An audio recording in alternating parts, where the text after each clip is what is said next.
Bismillah, Assalamualaikum warahmatullahi wabarakatuh. Alhamdulillah, Allahumma sholli ala Muhammad wa ala ali Muhammad. Perkenalkan, saya Muhammad Isra Kurniawan, mahasiswa jurusan Pendidikan Agama Islam, angkatan 2020. Saat ini sedang menempuh semester 7. Dan alhamdulillah, pada video kali ini izinkan saya memaparkan sebuah tugas mata kuliah pengembangan bahan ajar PAI untuk memenuhi tugas UASnya. Jadi dalam video kali ini saya akan memaparkan sebuah materi, pengembangan bahan ajar dari sebuah kompetensi dasar, dan insya Allah nanti akan disampaikan dengan model audiovisual. Karena itu mungkin bisa nanti sama-sama disimak terkait materi yang akan saya sampaikan. Halo teman-teman semua, selamat bergabung di video ini. Pada video kali ini saya akan menjelaskan kepada teman-teman semua terkait mata pelajaran atau materi yang akan kita bahas pada pertemuan kali ini. Namun sebelum itu, saya akan memaparkan terkait kompetensi dasar dan juga indikator pencapaian kompetensi dalam materi yang akan kita bahas hari ini. Pertama adalah kompetensi dasar. Materi ini, kompetensi dasarnya adalah 3.13, yaitu memahami sejarah perjuangan dan kepribadian Khulafa al-Rasyidin. Kemudian IPK-nya yang pertama 3.13.1, yaitu menjelaskan pengertian Khulafa al-Rasyidin. Kemudian 3.13.2 menjelaskan strategi perjuangan Al-Khulafa al-Rasyidin. Kemudian yang selanjutnya 3.13.3, yaitu menjelaskan kepribadian Al-Khulafa ar-Rasyidin. Baik, kita akan langsung masuk ke pembahasan kita yang pertama pada materi kali ini. Yang pertama adalah pengertian Khulafa ar-Rasyidin. Khulafa ar-Rasyidin adalah sebutan bagi 4 pemimpin Islam selepas Nabi Muhammad SAW wafat. Mereka inilah yang kepemimpinannya paling mendekati Rasulullah SAW yang masuk Khulafa ar-Rasyidin, antara lain yang pertama Abu Bakar As-Siddiq, kemudian yang kedua Umar bin Khattab, yang ketiga Utsman bin Affan, dan yang keempat Ali bin Abi Thalib. Mereka berempat ini adalah orang-orang yang memiliki mandat kepemimpinan selepas wafatnya Rasulullah SAW. Dan mereka berempat ini terkenal sebagai salah 4 di antara banyak sahabat Rasulullah SAW yang dijamin masuk surga. Baik, materi selanjutnya adalah terkait bagaimana strategi perjuangan Al-Khulafa ar-Rasyidin.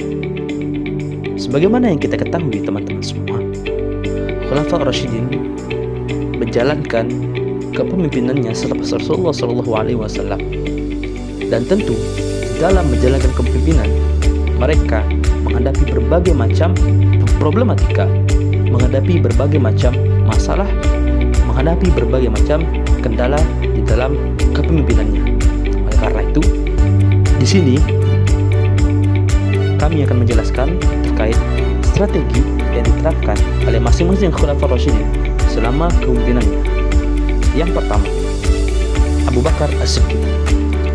Strategi kepemimpinannya adalah memberantas nabi-nabi palsu, juga mereka yang murtad dan menolak membayar zakat, serta menyelesaikan persoalan internal umat Islam. Yang kedua, Umar bin Khattab. Strategi kepemimpinannya lebih pada politik ekspansi, memperluas wilayah kuasa Islam, merapikan administrasi negara, membentuk lembaga Baitul Mal, membentuk sejumlah dewan, merapikan sistematika kepemimpinan. Yang ketiga, Utsman bin Affan, yaitu dengan melanjutkan kepemimpinan Umar bin Khattab. Kemudian banyak melakukan pembangunan termasuk bendungan-bendungan pencegah banjir, membangun fasilitas umum seperti jalan, jembatan, memperbaiki dan memperluas Masjid Nabawi. Yang keempat Ali bin Abi Thalib. Beliau memiliki strategi, yaitu menyelesaikan masalah pemberontakan yang menurut beliau disebabkan kurang telitinya khalifah sebelumnya dalam mengangkat pejabat. Kemudian juga mengembalikan fungsi awal dari Baitul Mal. Kemudian juga menyita kembali tanah dan sebagainya yang khalifah sebelumnya berikan ke kerabatnya atau lain sebagainya. Baik, materi selanjutnya adalah bagaimana sih kepribadian dari Khulafaur Rasyidin. Berikut ini adalah kepribadian dari masing-masing Khulafaur Rasyidin. Yang pertama, Abu Bakar As-Siddiq. Beliau berani dalam kebenaran meski nyawa taruhannya. Itu terlihat ketika melindungi Rasulullah SAW awal kerasulan. Beliau juga amanah, dermawan, lembut hatinya, bijaksana, faqih, dan tawakal kepada Allah Subhanahu wa Ta'ala. Kemudian yang kedua, Umar bin Khattab. Beliau karakternya sangat pemberani. Bahkan ia satu-satunya sahabat Rasulullah SAW yang hijrah secara terang-terangan. Kemudian beliau adalah orang yang cerdas, sederhana, jujur, tegas, dan tentu amanah. Yang ketiga, Utsman bin Affan. Beliau adalah orang yang lembut hatinya, dermawan, gemar bersedekah, pemalu, saleh, tawakal kepada Allah. Sifat malu dan kelembutan inilah yang sedikit banyak menghalangi Utsman dalam menegakkan keadilannya. Beliau memang dijelaskan adalah orang yang sangat malu, sampai-sampai malaikat pun malu kepada beliau. Yang keempat, Ali bin Abi Thalib.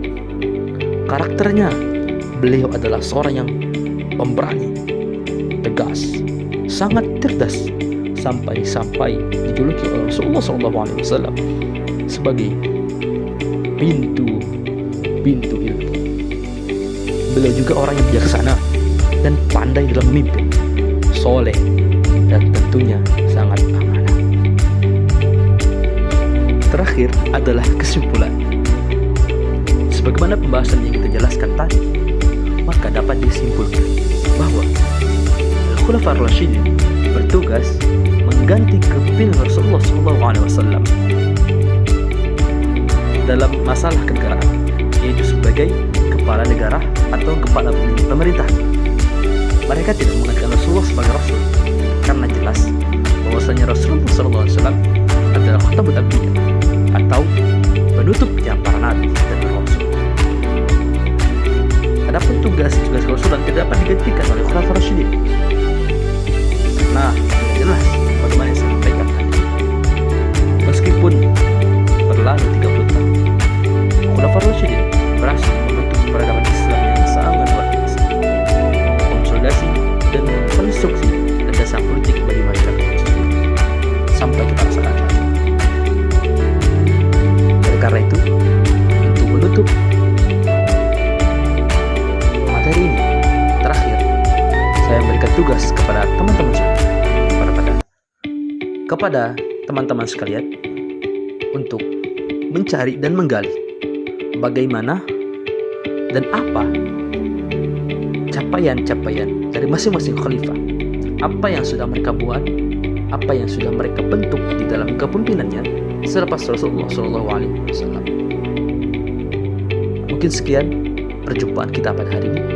Untuk soal tadi, silakan adik-adik sekalian dan teman-teman sekalian menulisnya di kertas dan mengumpulkannya di meja saya.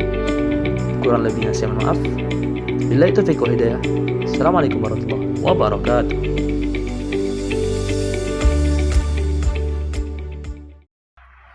Baik, terima kasih sudah mendengarkan materi yang sudah sampaikan dan juga isi daripada tugas UAS ini. Mungkin itu saja dapat saya sampaikan. Kurang lebihnya saya mohon maaf. Saya atas nama Muhammad Yusuf Kurniawan dengan NIM 200111094 izin pamit undur diri. Billahi taufiq wal hidayah. Assalamualaikum warahmatullahi wabarakatuh.